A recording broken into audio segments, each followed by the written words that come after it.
Welcome back to the Data Protection Diaries. Welcome back to the vlog. In today's video, we are going to be talking about privacy notices.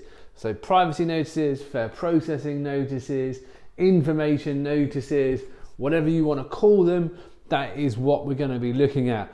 We're going to be looking at how they should be written, the kind of structure, kind of format that you might want to consider, but also, possibly more importantly, the kind of language that you should be using when you're writing your privacy notice, your information notice. As always, if you are new to the channel, thank you for joining us. Please do make sure that you subscribe. If you're not already subscribed as well, make sure that you're clicking in the bottom right hand corner of the screen. There's a little logo. You click on that, it will allow you to subscribe to the Data Protection Diaries. It will be massively appreciated. Also, like this video if you enjoy this kind of content, comment down below, let me know your thoughts. All of those wonderful things just help us get this message out further. But for now, let's get on with what we want to talk about today. So today we are talking about privacy notices. Now, particularly calling them privacy notices and being very careful not to call them a kind of privacy statement, because this is about providing individuals with information about the information that you collect on them, how that information is processed, what it's used for, who that information is shared with. If you are coming at this for the first time, then a privacy notice is basically that kind of hyperlink down at the bottom of a website that websites or organizations use to explain to you who they are, what kind of information they want to collect from you, and what they're going to do with that information, but also, possibly more importantly, how you can contact them and who their data protection officer is should you have any concern. Now, the first thing to point out is that there are an infinite number of different names for this. Some people call them privacy notices, some people call them privacy statements, some people call them data protection notices, some people call them privacy policies, other people call them information documents. It doesn't really matter what you call it. What's more important is the content that you're putting into it. From my perspective, I always tend to call it a privacy notice because it is a notice. You are informing individuals, you are informing people about what you're going to do with their information. You could also just call it an information notice, but I think privacy notice is generally kind of recognized. People see that kind of wording. They know what they're going to get. They know what they're going to have. What happens when they click on that link. They know where that information is going to be. So it doesn't really matter what you call it, but I would always make sure that you're sticking to terminology that people who use your business, people who use your website are going to understand, because the first port of call is whether or not somebody can even find it and how accessible it is. So first port of call, as I say, is making sure that your privacy notice is easily accessible. A privacy notice that is hidden under various different layers of click-throughs and follow this link and read this text and click here, and it's embedded in the T's and C's, that is not an acceptable or accessible privacy notice. A privacy notice should be easy for somebody to get at. It should be clear that it is a privacy notice, and it should be in a place where people can access it quickly and easily when they are using your services, accessing your business, accessing your website. It's always best practice in my eyes to have it down at the bottom of the page as a hyperlink. You can also add it into emails if you're sending emails out to your customers, be that a marketing email, being a service email. It's always good to have a hyperlink to your privacy policy or your privacy notice, contained within that email, so that again, it's just simple and easy for people to gain access to.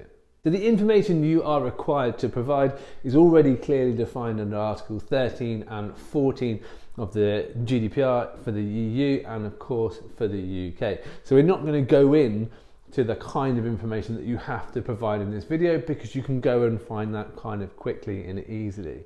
What's important is once you've identified the information that you are required to provide to your service users, to individuals, is that you are making sure that information is as accessible and understandable as possible. The key here is that you want to make sure that the information being provided basically makes sense. There is no point in going off using lots of legalese, terms, using lots of waffle, lots of terminology that the average person isn't going to understand. The other thing that's important is that you should avoid saying things that you don't do and concentrate on the things that you do. So rather than saying we will never share your data with third parties, concentrate on saying when you will share data with third parties. Because for many organisations, whether you think you do or not, there is probably some legal obligation somewhere, potentially for taxation purposes or a variety of other things, where you are likely going to have to share data with a third party.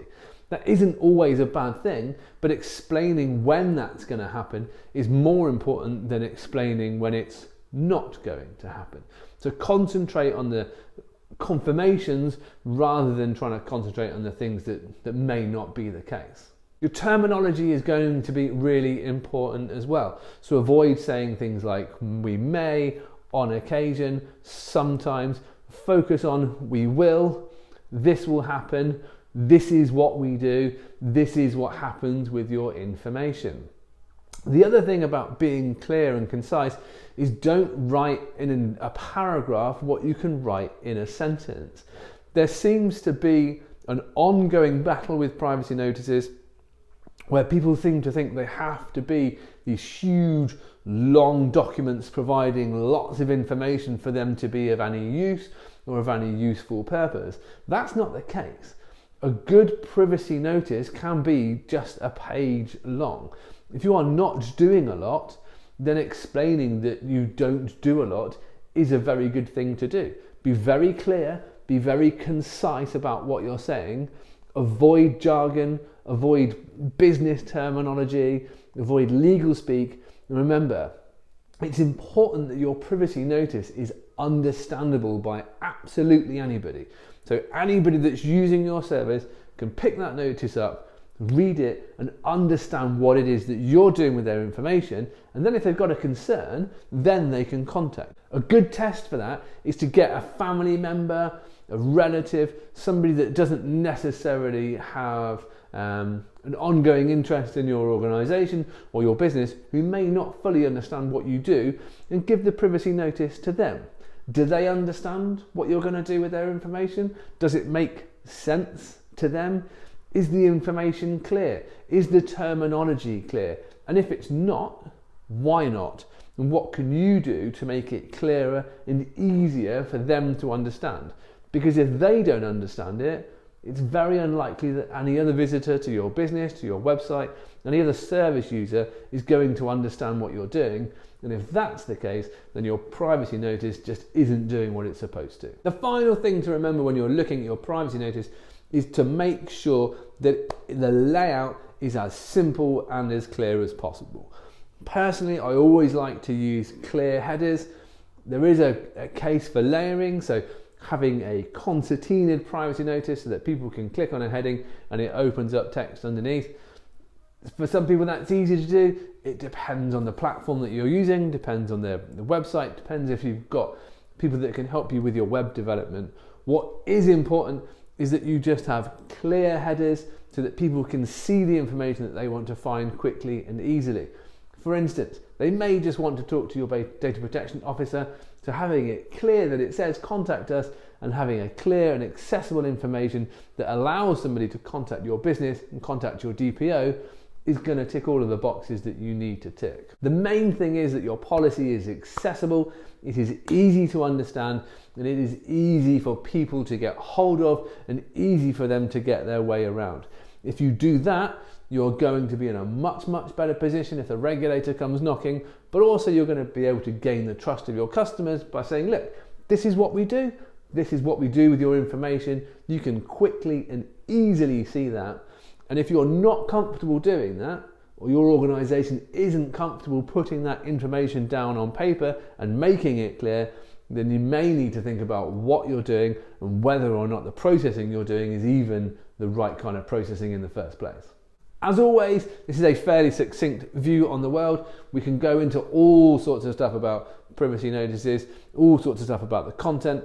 So if you do have any questions, please do let me know. Of course, if you like this video, please do hit the thumbs up, subscribe, comment, do all those wonderful things, and we look forward to seeing you again next week.